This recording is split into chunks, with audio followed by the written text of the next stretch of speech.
Madhya Pradesh police constable परीक्षा के लिए आज हम 2017 का पुराना पेपर का पूरा सॉल्यूशन देखेंगे और हम इसी तरह आपको सभी पेपर्स के सॉल्यूशन करा रहे हैं जिसमें कि कुल 2000 प्रश्न आपको उपलब्ध कराए जाएंगे। अब आप पुलिस परीक्षा के लिए टेस्ट सीरीज ज्वाइन कर सकते हैं, फ्री टेस्ट सीरीज है। ओके, पीडीएफ नोट्स वहाँ आपको मिल जाएंगे, मॉडल प्रश्नों का सेट आपको मिल जाएगा। अब आपको केवल गूगल पर सर्च करना होगा tejeducation.com और आप निःशुल्क टेस्ट सीरीज वहाँ पर ज्वाइन कर सकते हैं। सबसे पहला प्रश्न है कि नर्मदा नदी कहाँ जाकर मिलती है। बहुत अच्छा प्रश्न है, तो हमेशा याद रखिएगा कि नर्मदा नदी अरब सागर में जाकर मिलती है। अब बात आती है नर्मदा नदी निकलती कहाँ से, इसका उद्गम कहाँ से होता है। तो नर्मदा नदी जो है वो सतपुड़ा पर्वत श्रेणी की मैकाल पर्वतमाला के अमरकंटक से निकलती है और यह पूर्व से पश्चिम दिशा की ओर बहती है तथा गुजरात के पास भड़ोच में गिर जाती है। भड़ोच अरब सागर में जो है गिर जाती है। ओके, अगला प्रश्न है कि जून 2014 में आंध्र प्रदेश के विभाजन के बाद किस राज्य का गठन किया गया था। इससे पहले वाला जो हमने आपको वीडियो उपलब्ध कराया था, जो पेपर उपलब्ध कराया था भाग 26, उस भाग 26 में एक प्रश्न आया था भाई कि 29वें राज्य के रूप में तेलंगाना का गठन किया गया है। ये किस राज्य से अलग किया गया था? आंध्र प्रदेश से। ओके, और आंध्र प्रदेश से अलग करके कौन सा राज्य बनाया गया भाई? तेलंगाना। अगला प्रश्न है और कब बनाया गया? 2 जून 2014 को। बिल्कुल डेट भी आपको याद रखनी है। अब इसके पहले मुख्यमंत्री कौन बने भाई तेलंगाना के? तो के चंद्रशेखर राव तेलंगाना राज्य के पहले मुख्यमंत्री बने। प्रश्न है कि भारत में सबसे बड़ी राज्य विधानसभा किस राज्य में है। हमेशा याद रखें, भारत में सबसे बड़ी राज्य विधानसभा स्थित है उत्तर प्रदेश में। विकल्प ए इसका सही जवाब है। अब बात की जाए भाई सबसे बड़ी है तो इसकी कुल सदस्य संख्या कितनी है? तो इसकी कुल सदस्य संख्या है भैया जी 404। ओके, अगला प्रश्न है कि निम्नांकित में से परमाणु चालित कौन सी पनडुब्बी भारतीय नौसेना की सेवा में है। तो ऐसी पनडुब्बी जो परमाणु चालित है वह है भारतीय सेना में INS चक्र। ओके, विकल्प सी इसका सही जवाब है। देखिएगा, INS चक्र भारतीय नौसेना में वर्ष 2008 में शामिल की गई पनडुब्बी है और यह विशाखापत्तनम तट पर कार्यरत है। प्रश्न है कि राज्य के अंदर संवैधानिक शासन व्यवस्था की असफलता पर राष्ट्रपति के शासन का प्रावधान कौन से अनुच्छेद में सूचीबद्ध किया गया है। तो राष्ट्रपति शासन का प्रावधान अगर किसी राज्य के अंदर संवैधानिक शासन की व्यवस्था असफल हो जाती है तब यह उल्लेख किया गया है अनुच्छेद 356 में। ओके, आगे बढ़ते हैं अगले प्रश्न की ओर। अगला प्रश्न है कि किस भारतीय बैडमिंटन खिलाड़ी ने रियो 2016 ओलंपिक में रजत पदक जीता। करंट से संबंधित प्रश्न है, तो एक पुरस्कारों से संबंधित प्रश्न, पदकों से संबंधित प्रश्न 100% पूछा जाता है, तो इस करंट अफेयर्स टॉपिक पर हमें विशेष फोकस करना होगा। इसका सही जवाब है भाई कि वर्ष 2016 में PV सिंधु ने रजत पदक जीता। प्रश्न है कि जलियांवाला बाग की घटना कब घटित हुई थी। तो जलियांवाला बाग की घटना घटित हुई थी 13 अप्रैल 1919 को। ओके, विकल्प डी इसका सही जवाब है। वो वेरी वेरी इंपॉर्टेंट प्रश्न है जलियांवाला बाग से संबंधित। और ये जलियांवाला बाग है कहाँ पर भाई? अमृतसर में जलियांवाला बाग है।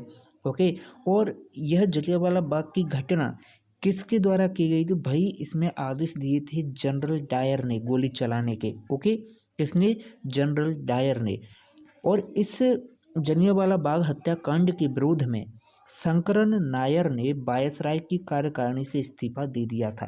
किसने दिया था इस्तीफा? शंकरन नायर ने जलियांवाला बाग हत्याकांड के विरोध में इस्तीफा दिया था।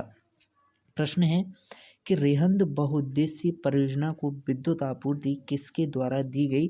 तो रेहंद बहुउद्देशीय परियोजना के द्वारा जो है विद्युत आपूर्ति दी जा रही है। किसे भाई? इस मध्य प्रदेश के उत्तरी भागों को विद्युत आपूर्ति रेहंद बहुउद्देशीय परियोजना के द्वारा दी जा रही है। ओके, विकल्प डी इसका सही जवाब है। अगला प्रश्न है कि राज्यसभा की अधिकतम सामर्थ्य क्या है। तो हमेशा याद रखिएगा, राज्यसभा की अधिकतम सामर्थ्य 250 सदस्य। विकल्प बी इसका सही जवाब है। आगे बढ़ते हैं, अगला प्रश्न है, लेकिन उससे पहले देखिएगा अनुच्छेद 80 में राज्यसभा की संरचना का विस्तृत विवरण दिया गया है। अगला प्रश्न है कि भारत की सबसे लंबी सुरंग चेनानी नासरी सुरंग किस राज्य में स्थित है? ये प्रश्न पूछा गया, तो इसका सही जवाब है भाई विकल्प ए जम्मू और कश्मीर में। अगला प्रश्न है कि किस राज्य में सशस्त्र बल अधिनियम को 18 वर्ष बाद 2015 में वापस ले लिया गया था? तो इसका सही जवाब है विकल्प ए त्रिपुरा। ओके। अगला प्रश्न है कि मेघदूत बगीचा कहाँ पर स्थित है? तो हमेशा याद रखिएगा मेघदूत बगीचा स्थित है इंदौर में। ओके।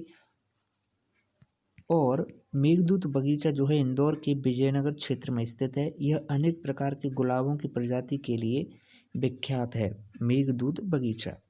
प्रश्न है कि सरदार सरोवर बांध निम्न में से किससे संबंधित है? तो हमेशा याद रखिएगा सरदार सरोवर बांध संबंधित है इनमें से नर्मदा परियोजना से। ओके, विकल्प ए इसका सही जवाब है।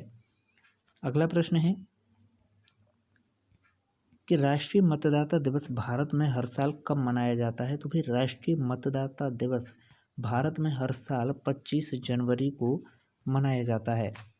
अगला प्रश्न है कि हमारे वर्तमान केंद्रीय वित्त मंत्री कौन है? तो भाई देखिए ये उस समय का प्रश्न है, लेकिन इस तरह के मैंने पहले ही कहा था करंट से संबंधित आपको केंद्रीय मंत्री जरूर याद करने हैं। ये एक प्रश्न पूछ लिया ही जाता है। प्रश्न कि किसने भारतीय रिजर्व बैंक के गवर्नर के रूप में सबसे लंबे समय तक सेवा की? तो भारतीय रिजर्व बैंक के गवर्नर के रूप में सबसे लंबे समय तक सेवा की सर वेणुगल रामा राव ने। विकल्प डी इसका सही जवाब है। प्रश्न है कि मध्य प्रदेश के मुख्यमंत्री ने हर महीने राज्य की जनता को संबोधित करने के लिए किस नामक रेडियो कार्यक्रम प्रारंभ किया है?